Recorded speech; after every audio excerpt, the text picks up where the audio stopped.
Now look at question number 8। आप अपनी screen में क्वेश्चन तो देख सकते हो, लेकिन पहले मैं क्या समझा रहा हूं इसे समझ लो आप। इस क्वेश्चन के अकॉर्डिंगली एक ट्रेन होती है, इसे एक पॉइंट से दूसरे पॉइंट तक की जर्नी कवर करनी है, और ये जो डिस्टेंस है एज पर द क्वेश्चन ये 360 किलोमीटर गिवन है, और यहां से यहां तक ये किसी यूनिफॉर्म रेट से ट्रैवल करती है। कितना ये क्वेश्चन में नहीं दिया हुआ है, इनफैक्ट आपको यही फाइंड करना है। तो चलिए जो डेटा है पहले उसको लिख लेते हैं। हम दो पार्ट में इस काम को करेंगे। पहले केस 1 में लिखता हूं। तो केस 1 में जो डिस्टेंस उसे ट्रैवल करना है वो 360 किलोमीटर का है। स्पीड उसकी यूनिफॉर्म है बट गिवन नहीं है, और आपको ये फाइंड भी करना है। जब पूरा क्वेश्चन आप पढ़ के देखोगे तो जैसा कि आप देख भी सकते हो, मैं डिस्प्ले कर रहा हूं क्वेश्चन को, तो इस स्पीड को हम x किलोमीटर पर आवर का मान लेते हैं। राइट ना, इसमें कहीं कोई दिक्कत नहीं है। देखो डिस्टेंस तो क्वेश्चन में गिवन था, स्पीड क्योंकि हमें फाइंड करना था इसलिए मैंने x कंसीडर कर लिया। तो डिस्टेंस और स्पीड के हेल्प से क्या आप टाइम फाइंड कर सकते हो? तो मैंने t1 नाम दिया। मैंने t1 इसलिए नाम दिया क्योंकि और एक बार हम टाइम को निकालेंगे जो आगे आप समझ जाओगे। तो खैर लिख तो हम कुछ भी सकते हैं, मैंने t1 लिखा।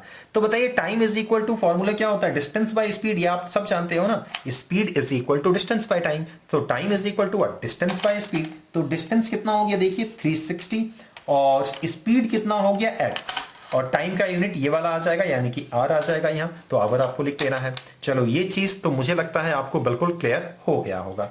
अब आगे देखो, एक और केस लेना होगा आपको।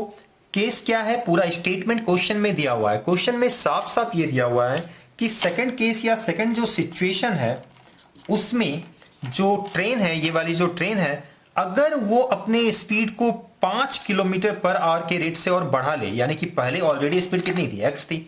इस बार स्पीड कितना हो जाना चाहिए उसका? x plus 5 kilometre per hour की हो जानी चाहिए। तो इस दूरी को वो 1 घंटे कम में ही कवर कर लेगी। चलो इस चीज को समझाते हैं डिटेल में। देखो ट्रैवल तो उसको यही दूरी करनी है, तो डिस्टेंस कितना हो जाएगा? 360 किलोमीटर। स्पीड कितना होगा? ये क्वेश्चन में साफ साफ दिया हुआ है कि वो जो ट्रेन है ना, ये अपनी स्पीड को 5 kmph बढ़ा लेती है। तो x तो ऑलरेडी उसकी स्पीड थी, और इसमें 5 आप ऐड कर दो, तो x plus 5 kilometre per hour ये उसकी स्पीड हो जाएगी। ठीक है ना?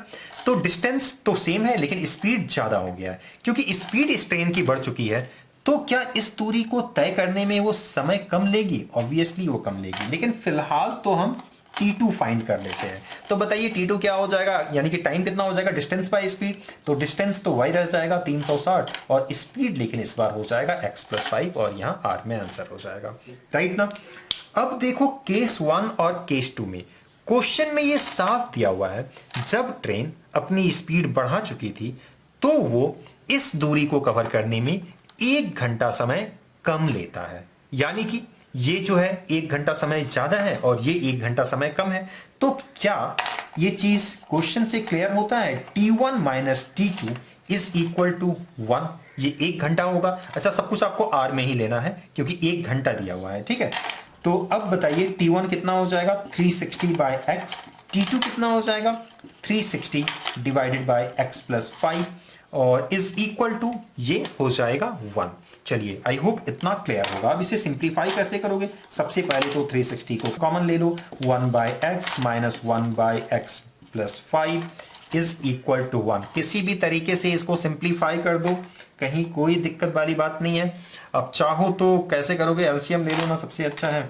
360 ये कितना हो जाएगा? x plus 5 minus x divided by, नीचे एलसीएम ले लोगे तो कितना हो जाएगा? x square plus 5x is equal to 1 हो जाएगा। ये दोनों देखो कैंसिल आउट हो गया, इस दोनों को मल्टीप्लाई करो, 360 इंटू 5 ये कितना हो जाएगा? ये 1800 हो जाएगा। ठीक है, तो ऊपर कितना हो गया बताओ?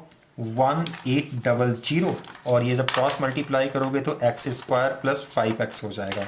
ठीक है, और ये अल्टीमेटली कितना दे देगा आपको? x स्क्वायर प्लस 5x, और ये इधर तो माइनस 1800 दे देगा, इज इक्वल टू 0। चलो इतना तो आपने अचीव कर लिया। अब इसको सिंपली आप सॉल्व कर लो। तो सॉल्व करोगे कैसे? आपको पहले तो d फाइंड कर लेना चाहिए। जल्दी जल्दी इस चीज को बता देता हूं। B square minus 4ac, B square यानी कि 25 माइनस 4ac, तो माइनस 4 इंटू 1 इंटू 1800, इसके साथ माइनस तो ये प्लस हो जाएगा, यानी कि ये हो गया 25 प्लस ये कितना हो रहा है देखो 7200 हो रहा है, दोनों को ऐड करोगे तो ये हो गया 7225 इतना आ गया। तो चलिए x जल्दी से फाइंड कर लेते हैं, माइनस बी यानी कितना हो गया बताइए, -5 हो गया ना, minus B plus minus √7220 divided by कितना हो गया 2 हो गया, तो -5 प्लस माइनस बताइए ये किसका होता है, ये होता है 85 का। 85 divided by 2 is equal to -5 plus 85 by 2 और -5 माइनस 85 डिवाइडेड बाई 2। ये आपको कितना दे रहा है आप देख सकते हो, 80 बाई 2 इज इक्वल टू 4040। ये आपको कितना दे रहा है 90 बाई 2 इज इक्वल टू 45 और नेगेटिव में आएगा ये तो -45। तो ये दोनों इसके आंसर होंगे, लेकिन आपको अब देखना पड़ेगा x है क्या। तो आप देख सकते हो x क्या है, उस ट्रेन की स्पीड है।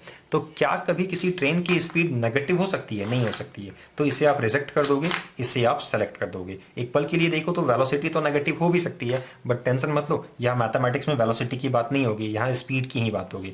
तो चलो स्पीड कभी नेगेटिव नहीं होगी, इसलिए आपने सेलेक्ट इसको किया। तो आई होप कि ये क्वेश्चन तो आपको आसानी से समझ में आ गया होगा। मिलते हैं किसी और वीडियो में। Thank you.